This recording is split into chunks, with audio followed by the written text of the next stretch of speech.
All right, well, just to be respectful of everyone's time this afternoon and make sure we have plenty of time to answer any questions that you guys may have throughout the session, we will go ahead and get started. Thank you for joining us for today's webinar, The Do's and Don'ts of Building an Online Store with Natalie Kenny Marquez of Grow Marketing and Communications. Just a few quick things before we get started. You are welcome to ask questions throughout this session. We just ask that you submit those via the chat box and we'll get them covered. You also will receive a follow-up email tomorrow morning, including a link to a Dropbox where you will find the PowerPoint as a PDF, along with a handout that Natalie has provided. This is part of a 6-part series that we are doing with Natalie.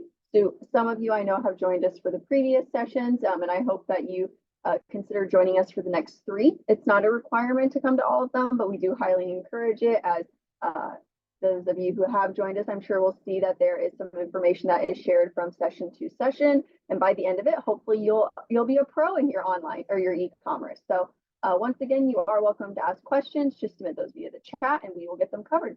So I'll go ahead and hand it off to Natalie and we can get started. Thanks so much. Like she said, my name is Natalie Kenny Marquez. I'm with Grow Marketing and Communications. This is the 3rd course. We keep building upon some of the topics and items that we're learning from week to week. But if you haven't been here the last 2, don't worry. This is a packed class. I think the most content I've put into a presentation in a while. So without further ado, we should probably go ahead and get started with the do's and don'ts of building an online store. Without knowing where each of you are coming into this from, whether you already have e-commerce built into your website or you're here because you want to launch an online store, there are certain things that I think that you need to do when you're either updating or building your website to really have an effective e-commerce presence. You know, as consumers, we realize that there's a lot of benefits of shopping online, but for retailers, there's some really great advantages as well. This is precisely the reason that many small businesses are now running their online store in addition to having a physical storefront or a way for people to purchase in person. E-commerce websites provide small businesses a really comprehensive range of benefits, but in order to really reap those benefits, you need to make sure that you've developed an e-commerce website that will convert browsers to purchasers. So let's take a look at some of the ways that you can make that happen. And first, it's do make a plan. You know, first things first, what is your game plan when it comes to your online store? If you've been with me since the 1st course, I made you write down some goals in the very beginning when we talked about marketing. Now you're going to write down some goals specific to your website. I have this handy worksheet, and Jordan mentioned that you'll get this tomorrow morning, but I want you to take a look at it and consider some of these questions for your online store. First being key objectives. I want you to really think about what you're trying to achieve with your e-commerce website. Will it complement your brick and mortar store? Will this be the only place that you're selling? Decide what you're trying to achieve, and your answer to this can't be to sell things because that's too basic. We're all here because we want to sell something. So be a little bit more specific than your key objective is to sell things. Really think about why it is that you are planning to do this. Timeline. I always think that you have to have a timeline, otherwise you're not going to reach your goals. So what's your timeline to launch the site? Whatever it is, add about a month, because just like with anything that you need to build, you have to accommodate things that might happen. And I put in here, you know, maybe you've been working on your website and you want to have a timeline, like a due date for your final revision, and then a date for your soft launch, and then a date for like testing anything that came up in your soft launch, and then an actual go live date. That way you give yourself really a great timeline to work with to make sure that you are achieving your goals with this website. All right, budget. What's your budget to make this website a reality? How much are you willing to invest on your website? Your budget will dictate how much you can spend on different add-ons, and that will really expand or enhance your website. So I have an option 1 and an option 2. Generally, my rule of thumb is to get 3 quotes. That's my background working in government, where I always had to have 3 quotes for everything that I wanted to buy. But I have an option A and an option B, or a 1 and 2 here. Because your website has a lot to do with marketing. You can get some really cool add-ons with websites, but maybe you end up deciding it's going to be a phase 1 and phase 2, and that lends itself to metrics. How will you measure the success of your website? Do you have any milestones that you think you can put in place to really gauge the progress or the success of your e-commerce website? For example, maybe your budget won't allow you to add on a cool feature to your website at your launch. So maybe your option 1 has this cool add-on feature and it comes out to this much, but it's over budget. Option 2 doesn't have that feature. It comes out in budget with what you're willing to spend. And so perhaps you set some kind of goal metrics, a milestone that says, if you can sell a certain amount of product within a set amount of time, you can use that profit to then add on that cool upgrade to your site. So really think about what are your goals for putting this website together, making it happen? What are your marketing goals tying back from our first course? And what's your plan of action to make this website a reality or upgrade? Perhaps you've already got the website there. All right, do choose the right platform. There are so many platforms. Choosing or switching e-commerce platforms really does take a lot of time and effort to understand, what's available and what's going to be the right fit for you. When you're considering options for your online store, I want you to look beyond basic features to ensure that your e-commerce platform will scale with your growing business. In other words, think several years down the road when picking whatever platform you decide on. Think beyond just the immediate needs of your business and plan for growth and success as your store grows. And that really goes back to that handout that I just shared, like, what are your objectives? What are your goals? How are you going to measure success? So please think about, what you need right now and what you think you might need moving down the line. So I have a handful of common e-commerce platforms that either I've worked with or have clients that work with. And so real quickly, I'm going to give you a little rundown about each of these. So please ask any questions as we go through and I'll see if I can answer them. But in the meantime, if you do use any of these, let us know in the chat.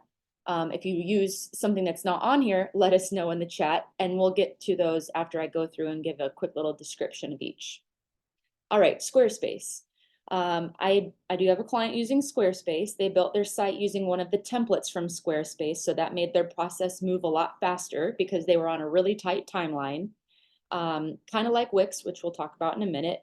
There are drag and drop features that make it really kind of user friendly, which is great for them because they don't have a web person on staff and they didn't want to pay a lot of money for design, and so they use a template. With Squarespace, you can really easily make your site mobile friendly, and there's pretty great support if you get stuck. I know I've tried to troubleshoot some things for them using their FAQs, and they're one of the most robust that I've seen.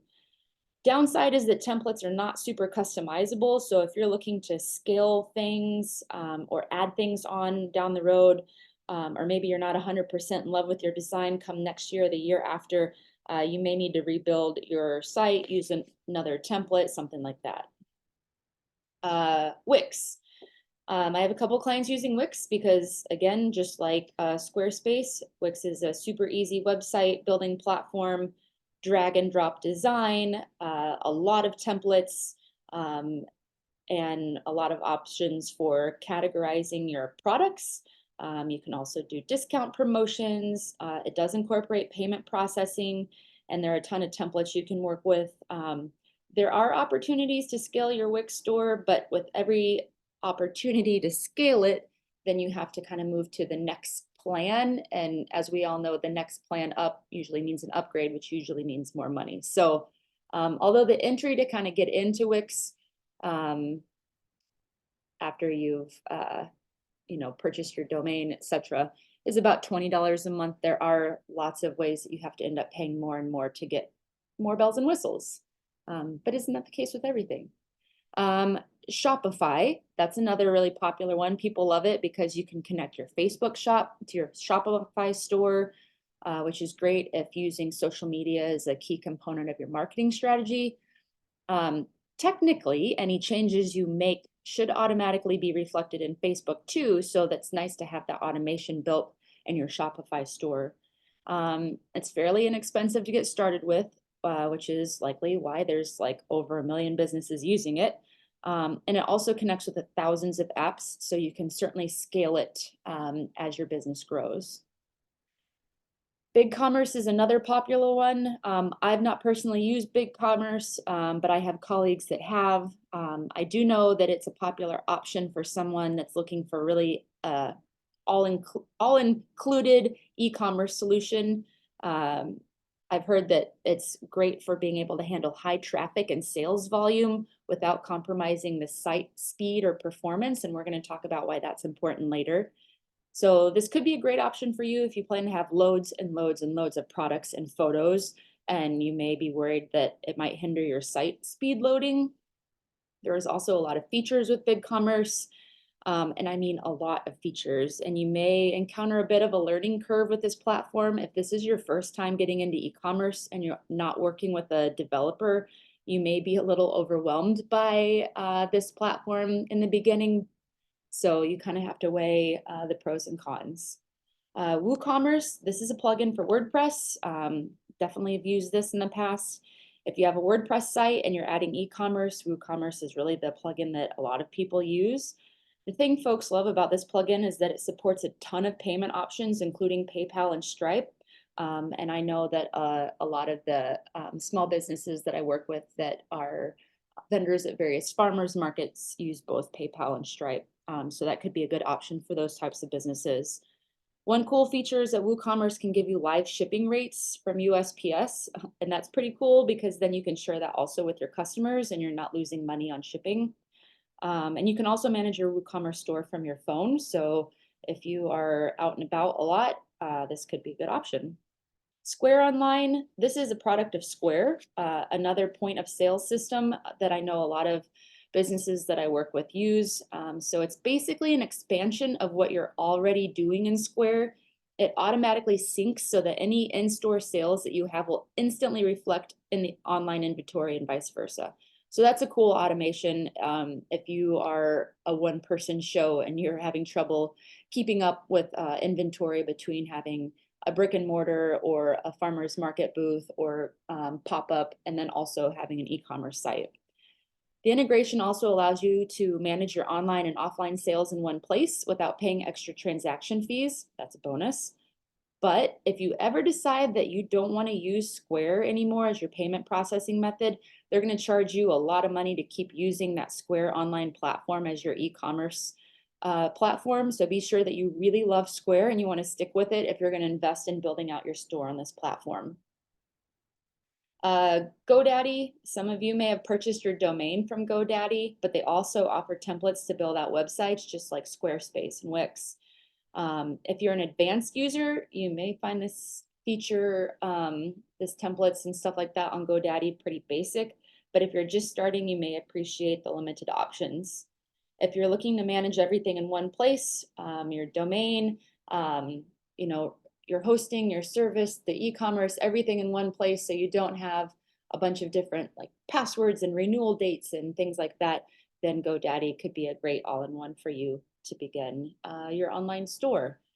So that was a lot of information about a handful of different platforms. I took a screenshot to kind of show some examples of, I believe this was one of the Shopify sites. So you can kind of see, obviously, there's so many different ways that you can make your online store look, but this is just a screen grab of one that I know that uses Shopify. So let me go over to the chat and see what folks are saying. Alejandra uses WooCommerce. Mike uses UENI, which has e-commerce built into the site. Colleen says, my Square e-commerce page is not searchable. It says it is, but you can't find anything unless you navigate manually through the different categories that I've created. Can this be fixed? It might be able to be fixed, and I might have some tips for that as we get through the slides of how you might be able to fix that. Maggie says, if you use Square, we had quite a bit of issues with syncing. Not sure if anyone else has had that issue. Recently just switched to Squarespace. Thanks for that heads up, Maggie. So yeah, that's great feedback from everybody. I'm curious to know the others that didn't answer, are you just now starting and so you're looking for a new platform? Maybe let us know that in the comments too. That way we can kind of help get you some more information. All right, so that was a quick little synopsis of choosing the right platform. After you have, set your goals, after you have chosen your platform, um, don't forget about branding. So as I've stated in all of the courses so far, and will continue to state moving forward, you need to consider how you will implement branding into your website. In my opinion, every design decision you should make in some way should include your brand guidelines. After all, the brand is the basis of your business, and its corresponding aesthetics make a big impact on how your customers perceive your brand. This means that when you're designing your online store or any type of customer-facing marketing or communication pieces, I really want you to focus on creating something that's not only impressive in appearance, but is also easy to navigate and digest. And we'll get into navigation here shortly. But in the meantime, let me remind you how important it is to have brand guidelines for your business. In the last course, if you participated in that one, we discussed having brand guidelines. There's an example on the screen with an organization I work with called Buy Fresh, Buy Local, Illinois. We put together these brand guidelines for them that includes various versions of their logo, all of their colors, along with the hex code, so they can copy and paste that right into a website and be able to have those perfectly correspond to everything that you do. Font pairings, styles of imagery, messaging, all of it right there, easy to get to. Having something like this will be really helpful when you go to build your website. Components of the brand guideline, like I said, color, font, icon, imagery, keeping these available to where you can copy and paste them into either the template that you use or making sure that it's available in your website design is really helpful. I like to keep a digital copy of it and also a printed copy so that I can look at it and it helps me as I'm designing, but also digital to where I can copy and paste some of that important information over into my designs.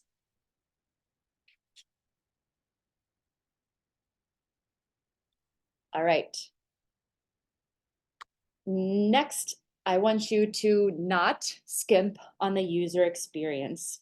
The first and most essential step in boosting your digital presence online is creating a really user-friendly website. Having this online store and this website is going to be a great asset to allow your customers and your target audience to find your business, your products, and hopefully inspire them to make a purchase. Isn't that what we're trying to do?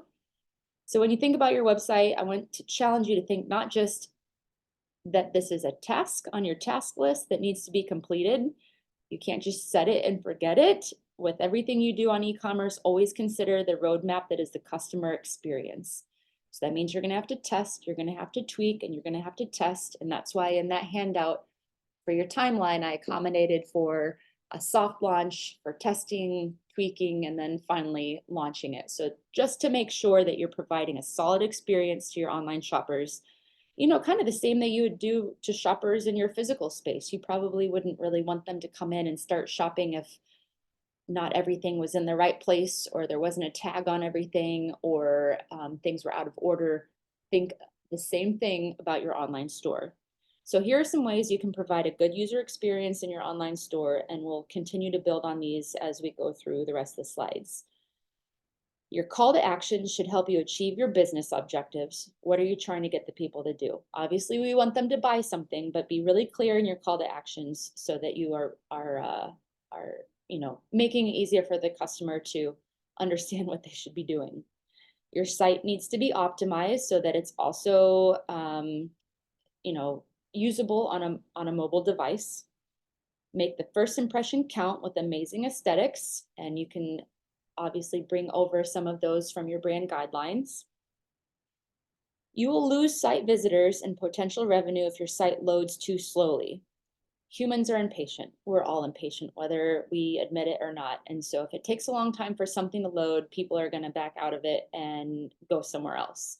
I think we could all probably raise our hand as someone that has left a website because it took too long to load. So think about that when you are choosing your platform and understanding how much photo, how much product, how much video you're going to have on your website. Load time is super important. Also, you want to make it really easy for your site users to find what they're looking for with clear navigation. And we're going to talk about navigation in a second. Lastly, your content should be created with specific buyer persona in mind. So maybe offer different content for different personas, and we'll talk about why that's important as we move forward. But first off, let's talk about site navigation. Do plan out your site navigation. When I start working on websites, I pull out the whiteboard, or I get one of those big tear off sticky sheets like they use at conferences, and I put it on the wall, and I start to plan out the site navigation, the menu that I'm going to use for the website, what the sub menus are going to be, really the foundation of the entire website. You know, a key factor in user experience when it comes to e-commerce is that your site needs to be super easy to navigate, and you want to make a solid first impression on customers, and you don't want them to spend a long time searching for things on your website. If a customer can't easily navigate your e-commerce website and they can't find what they're looking for and they can't easily make a purchase, they won't. So don't lose a customer over poorly designed website menus. There's a few different styles of website menus. The first is horizontal, and that's an example of this Levi's one on the slide, where as the navigation flow of choices for most retailers is this horizontal one. We're pretty familiar with that. Users can really track easily from left to right what the options are. Eye tracking studies have shown that a horizontal top menu page is easier for consumers to navigate, and by keeping the menu clean and clutter-free, it makes for a more pleasing visual experience. So think about that when you're planning your menu. Another option is vertically down the left side of the page. While the majority of online retailers opt for the horizontal navigation menu, some do a variety of categories on the left-hand side. Vertically down the page if there isn't enough space on the horizontal menu to cover all of the options that they want. I'm sure that, you know, Levi's could have done that. We all know that they have way more than just the 1, 2, 3, 4, 5, 6, or 7 things they have in the menu right there.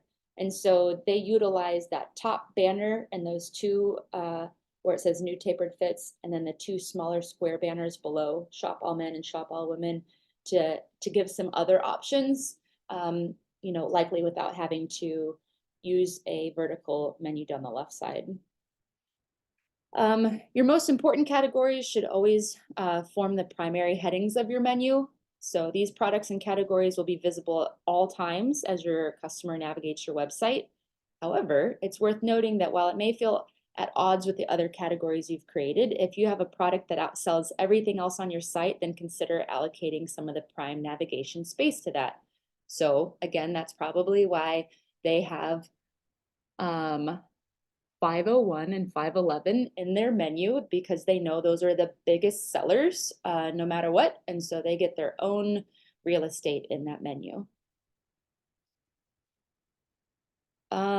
When appropriate, list subcategories under as many applicable root categories as needed. So what this will do is it allow customers multiple ways to get to their desired product instead of forcing them down unnecessary dead ends, because if that happens, they're going to bounce.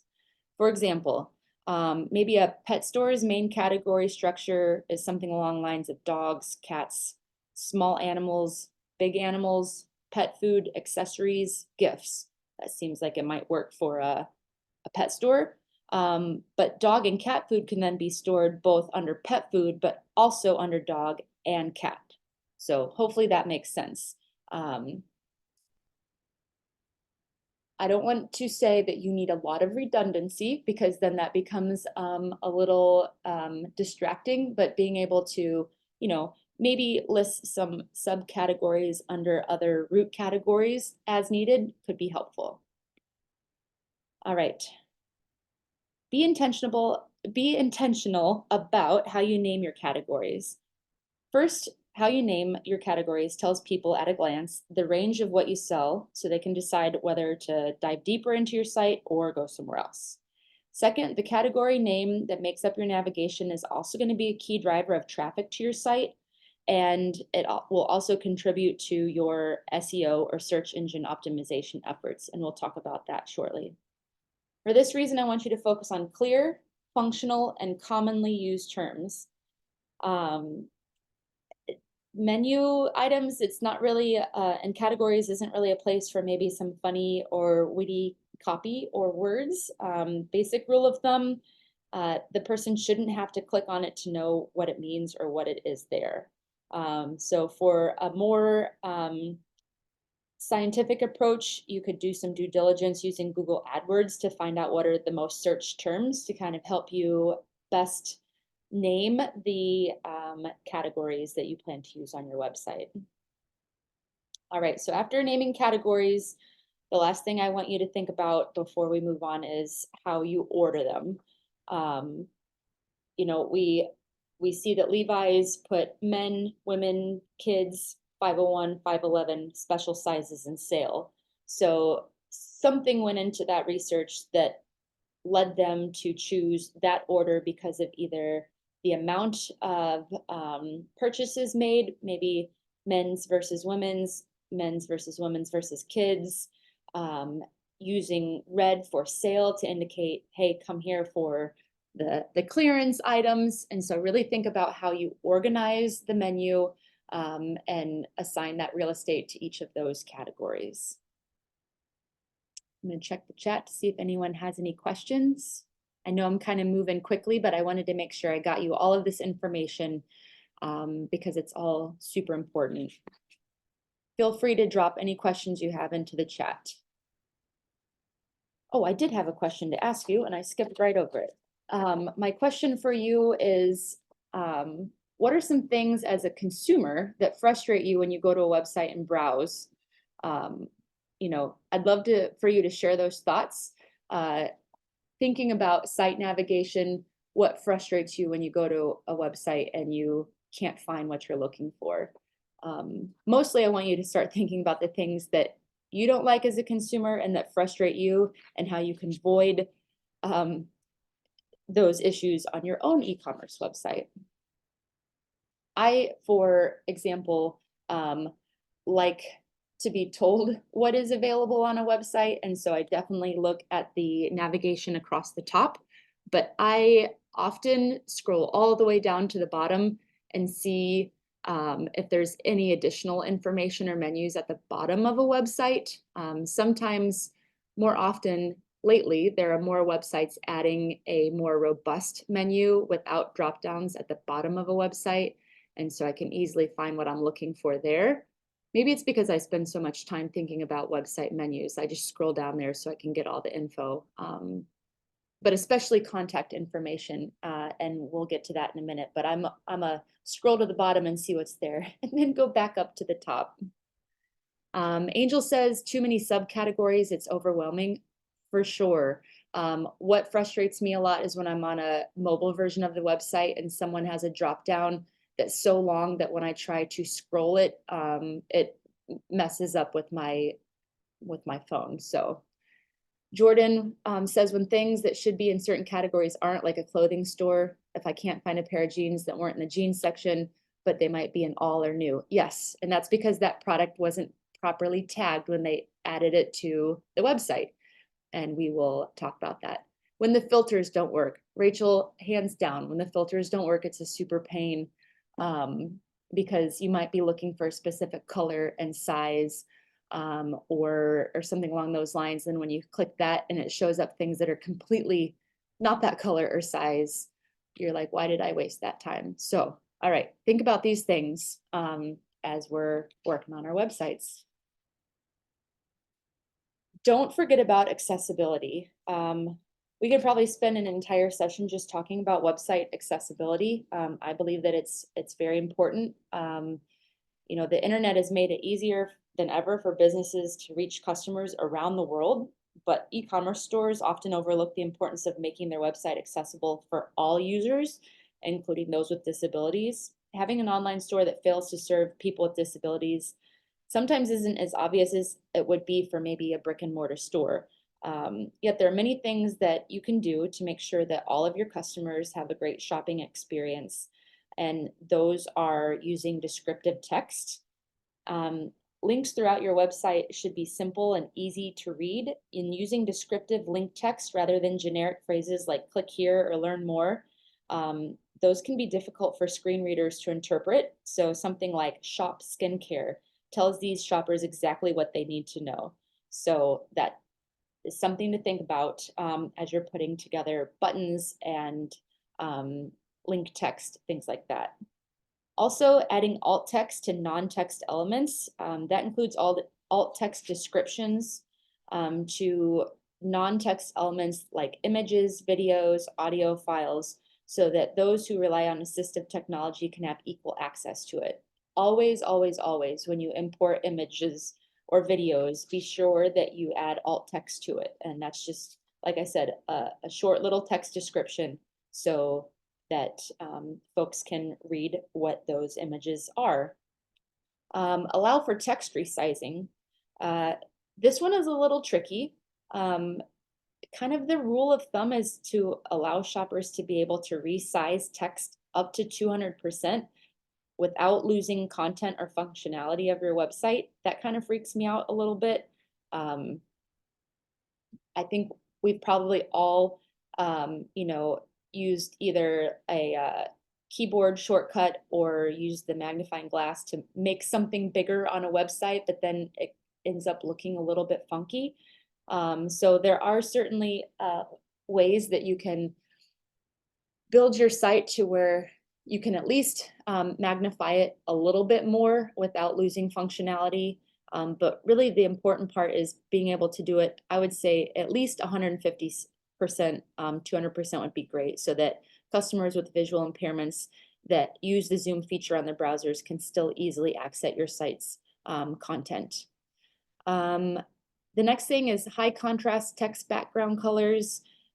Using high contrast colors like dark text on a light background does help visually impaired shoppers read your site more easily. So do think about that in your color schemes that you're using on your website, while also keeping them consistent with your brand guidelines.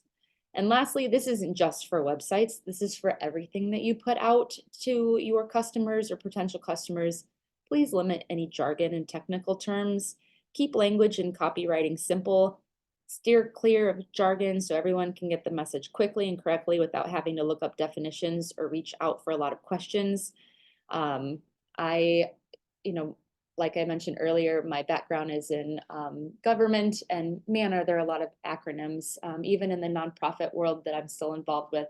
So many things where it's best to spell it out and then use the acronym afterward. But the same goes with anything that you're putting out there that is very unique to a specific industry that might not translate well to new and potential customers. So limit the jargon and the technical terms, or at least spell it out in a way that's easy to understand. I'm going to go back and check the chat quickly. Carolyn said, when you try to go back to the same page, but it kicks you out. Maggie says ditto. Yep, also frustrating. So there are some things that you can do to prevent that, and we'll get to that in a minute. Okay, do invest in customer service. Fun fact, but did you know that it's something like 7 times more costly to acquire a new customer than it is to retain a current customer? So what that leads me to believe is that satisfied customers are way more likely to tell their personal networks about their positive experiences with your business. So this is key for you to think about as you expand your sales without spending a whole lot of money. It's keeping customers as super fans. All right. Maybe even one day a brand ambassador, who knows, but making sure that you're remembering customer service as you build out your website or work on updating your website, and not forgetting about it once you're finished. We wouldn't, run away. Well, we shouldn't run away if a customer walks into our store to ask a question. So, think about that online again. This is your business. This is a reflection of you and your business and your brand online. So providing really accessible contact information for customer inquiries is 100% worth it.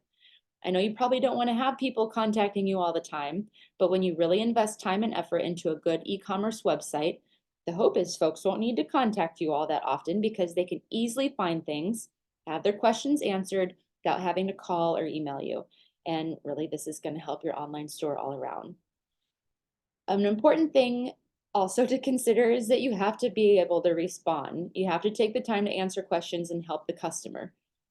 You know, just like I said, if you had a brick and mortar store and someone came in and asked a question, you wouldn't just stand there and not answer it. So, or I hope that you wouldn't. So don't let that happen with your online store. And some ways that you can really boost your online customer service are to have your contact information easily accessible at the bottom of the page. And this is like what I was talking about a couple of slides ago when we were talking about menu. I often look at the menu across the top of the page, that horizontal menu, and then I scroll down all the way to the bottom to find this. This is my favorite menu, but again, I spend a lot of time thinking and looking at people's website menus, so maybe that's just, maybe I'm just different, I don't know. But I love that I can find things that I need really easily at the bottom of the page, like contact us, information about shipping, returns, rebates, I can find their social media. I can find all sorts of information, how I can sign in, get information about my account.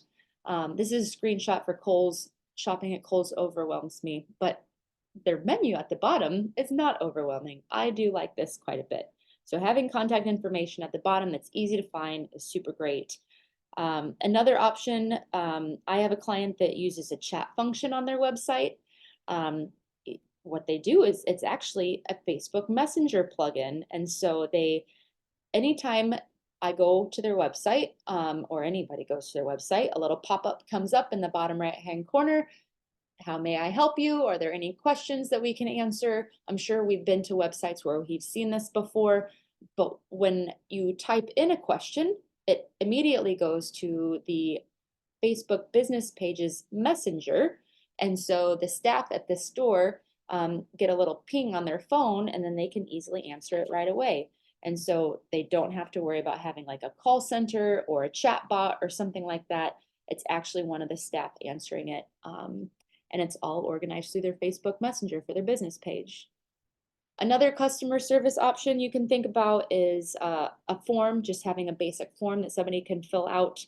But make sure that that form actually goes to someone in your business. Maybe it goes to more than one person in your business, or maybe having that form have a menu where the customer can self-select what they're needing. And based on their selection, it goes to a different person in your business that can easily answer that question. But the most important part is to answer the question. All right. And if you have any questions, feel free to put it in the chat. My chat, the one that we're in now, not the one on the website. All right. Do create rich content. I love rich content. You know, beyond your website's aesthetics and its functionality and its navigation and its accessibility and the customer service, your e-commerce website should likely provide some kind of valuable content that helps to explain something, offer added benefit, and really situate you as an authority source on the items that you sell or the services that you offer. So when you create content, I want to make sure that all the information that you featured on the site is current and accurate.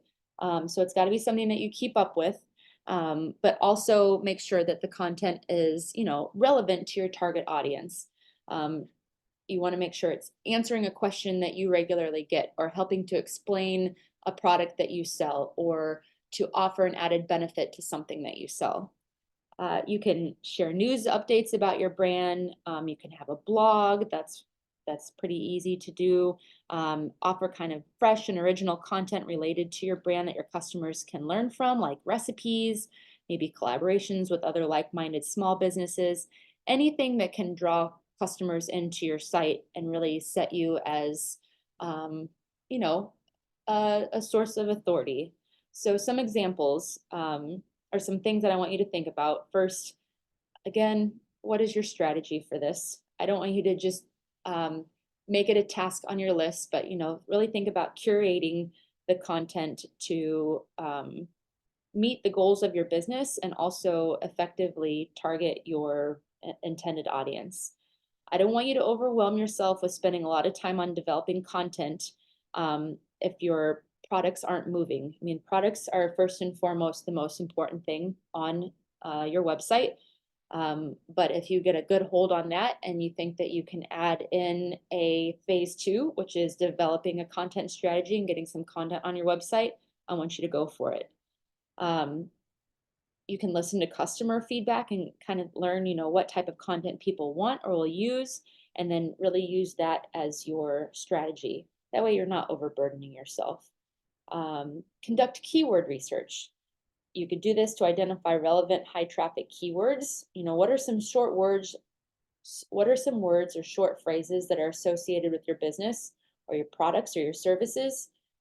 Keyword research helps identify the relevant keywords that customers use to search for products similar to yours. And again, I kind of challenged you to do this earlier in this presentation when you are naming the categories in your menu, but also think about this as you are putting together content. So you continue to use some of these words as you build out your content. Create informative content that's optimized for search engines. And we're going to go over that on the next slide. And then the content that you put out there, make sure that it provides value to your target audience. You want it to answer questions, solve problems. I like little video tutorials, short videos of people using the products. The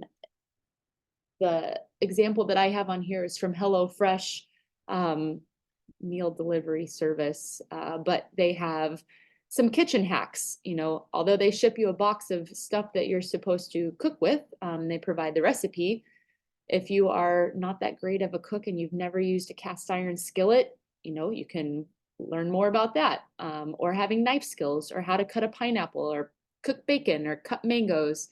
They give you all sorts of additional information that's not completely related to the food coming to your house and you cooking it, but they're hoping that you're more likely to continue to buy those things because you are gaining more skills in the kitchen by not only watching these videos to learn how to have these kitchen hacks, but it will make the food taste better because you are cooking the bacon correctly and then properly cleaning your cast iron skillet when you're done.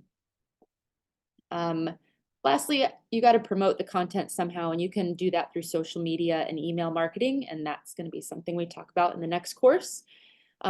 Using customers' browsing and buying behaviors, you can send targeted marketing messages to your customers and link back to these cool little rich content pockets on your e-commerce website.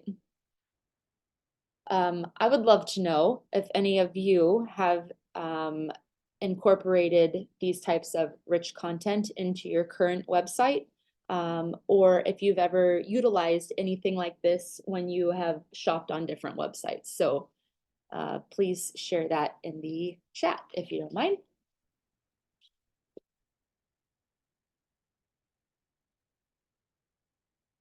All right, as promised, the next slide, do optimize your content. So we just talked about creating rich content, and now we're talking about optimizing the content. And that's not only, the fun little add-ons like the videos and the tutorials and things like that, but also when you're adding a product. And so, let's see, Colleen, I think you were the one that asked a question about your e-commerce pages not being searchable. Perhaps going through and seeing if it's time to make some updates to your content and optimizing it might just be the trick. So optimize the pages on your website using some of the target keywords that you've been searching for that we've talked about a couple of times, and using those words in the page titles, the page descriptions, and of course in your product description.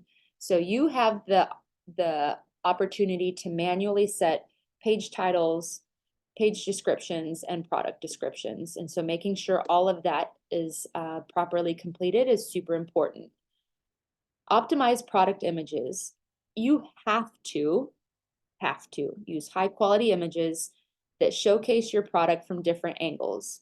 I know it's kind of a pain, and it's going to take a little bit of time, but think about yourself shopping online. You like to see things from different angles, and your customers are going to be no different when they come to your website to buy something. Furthermore, optimize the image file names by using alt tags, which we talked about for accessibility, and using any kind of captions with relevant keywords. A great tip for taking high quality product images is to make sure you have good lighting without a lot of shadows. Maybe consider taking some of your photos in natural light. Use a neutral background so that the main focal point of your photo is the product and not any unnecessary items around your product. Also, you need to write informative product descriptions. These are detailed descriptions of the product that you're selling and should highlight the product's unique features, benefits, specifications. You know, as much as it's hard to say that we buy things on Amazon. We all have bought something on Amazon, and I don't know about you, but I always look at the product description and the specifications, because too many times I've purchased something because I think it looks like a certain size and then it comes and it's not the size I wanted. So I got burned doing that. I will always make sure I look at product description and specifications. So putting that type of information in your product descriptions is really helpful for people to understand what you're offering. They can't stand there and hold it and touch it and see it. So give them that information. I also like to use keywords. However, naturally, I don't want to stuff the keywords into the description, but it's important to use keywords in the description. And then, I like reading descriptions that use words that trigger my senses, so I can really imagine what it's like using or eating or smelling or holding the product. Since I don't get to do that in the store, it's nice to have that type of information readily available. And I have a quick little snapshot on this slide for Perfect Keto Collagen. You can see that they have various screenshots, images of the canister. It even shows the scoop, it shows the powder. So one, informative images, even video. It also has related or recommended products. That's always great, but like I think it was Rachel said, if filters don't work, then don't do it. Obviously, they have really good filters on their site that will indicate what related products are to this keto collagen, and it's not showing things that are completely unrelated. It's cool that they have that rich content built into this product description, so it has some helpful extra information, and so it gives a couple of recipes for using that keto collagen. You can see that the product description is short and sweet. It uses keywords like low carb, protein, digestive, hair, skin, and nails, that kind of stuff. It has the reviews there, so it shows social proof, meaning that people are buying it and using it, and so you feel a little more confident about your purchase. It indicates flavors, it indicates quantities. Quantities are always great, being able to know that you can do a single, a 2-pack, 3-pack. It has clear pricing, standout call to action, add to bag, and then also has a few other descriptions, specifications that might be important. So hopefully that's a helpful slide in thinking about all the things that you need to list in your optimizing of your content. All right. Last but not least, don't forget about the analytics. Diving into your analytics and seeing if you can expand your product offerings or adjust your promotional strategy, or make updates or see how well your store is performing. These are all really important things, especially if, like I said in the very beginning, perhaps your budget didn't allow you to add something on right away because of costs. Well, you're going to have to lean into your analytics and understand, how well the site is performing. And if you met your goal of selling a certain amount and getting enough revenue to add on that add-on, you really need to understand your analytics. There's a slew of words here that you're going to see with e-commerce analytics that I thought I would go through real quickly so that you could understand what they mean. We could spend a long time on analytics with e-commerce. I encourage you to dive deeper into it and to think about it as you build your site, what kind of information might be helpful. But in the meantime, here are some things that I hope these definitions will help you out. Discovery metrics, this is how you understand how people find your online store. They look at search rankings, search volume, impressions, reach, things like that. Acquisition metrics, that's how well your marketing brings new customers to your website. That's you can find that by checking click-through rate, cost per lead, or cost per acquisition. Conversion metrics, that's telling you how well your store turns visitors into buyers. So it focuses on sales conversion rates and average order value. Those are things that I want you to be able to track. Retention metrics, that helps you to understand customer loyalty and happiness. Again, another thing that I want you to track. You can do this by watching cart abandonment rate, customer lifetime value, those types of things. Those are all things that you'll be able to find on the back end of your e-commerce store on just about any platform that we've gone over. Advocacy metrics, this is knowing how happy customers help build your business, or happy customers help to build your business and then your business grows. So you can definitely utilize advocacy metrics to check word of mouth referrals and social media shares if you have all of that linked together. Organic traffic, that's the number of monthly visitors that visit your site through organic search. I love to look at this. I love to see where people are coming from to get to the site, because then that kind of helps you build a strategy around maybe putting some money towards promoting your business on some of those sites. Bounce rate, the percentage of visitors who leave your site after viewing only one page. You don't want to have a high bounce rate. Again, make sure the site loads quickly, that people can find things that they're looking for, and because you don't want them to literally bounce. Click-through rate, that's the percentage of people who click on your website's links after seeing it in search results.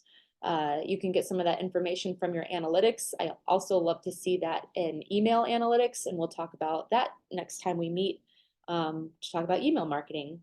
Conversion rate is the percentage of visitors who purchase on your website, and keyword ranking is where your website ranks on search engines for specific keywords. So I really do encourage data-driven decisions on whether or not you decide to expand offerings on your website, change things on your website, enter into new social media platforms, make decisions with adding products, things like that. Having solid tools to give you good data, like Google Analytics is one of them. Your e-commerce site will give you a lot of great information too. But really leaning into what people are doing, making sure that they're having a great customer experience on your website, and learning through your site analytics so that you can meet your customers where they're at in the buying process will really be the best thing that you can do as you choose a platform and move forward with building your website. Carolyn, organic traffic, just to explain that again, organic traffic is the number of monthly visitors that visit your site through organic search.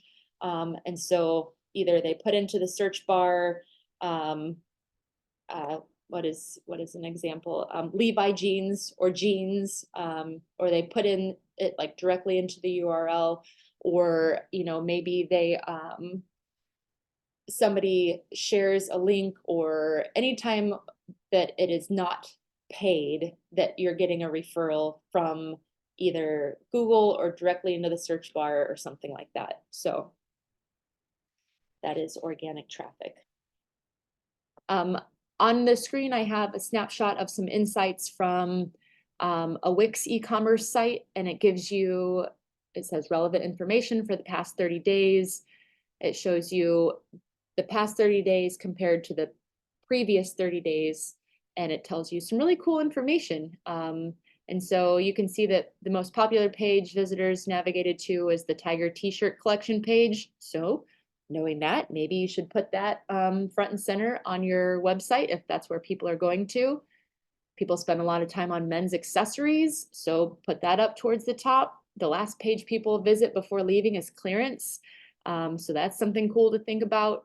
Men's shoes has had a big rise in traffic. So knowing some of these things is kind of cool because then you can really decide, how to curate your menu and how to make things easier and better for the customer. And then also, to better understand how your e-commerce is working, how your online store is performing, and how you can make little tweaks to make it better for you and your customer. Whew, that was a lot of stuff. We took 55 minutes there. I know that doesn't give us a whole lot of time for questions, but Jordan is going to share all of this information tomorrow morning, as well as the handout, and I'm always available to answer any questions. But thank you for joining me for the do's and don'ts of building an online store.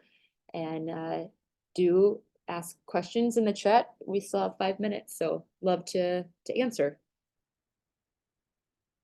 Thank you so much, Natalie. And I do want to reiterate, just like Natalie said, you will get that follow-up email tomorrow morning. So like she also said, lots of information, lots of great information, but I know sometimes when you revisit something, it may prompt some questions. So please feel free to reach out to Natalie or our SBDC office. We're always here to help in any way that we can. Yep.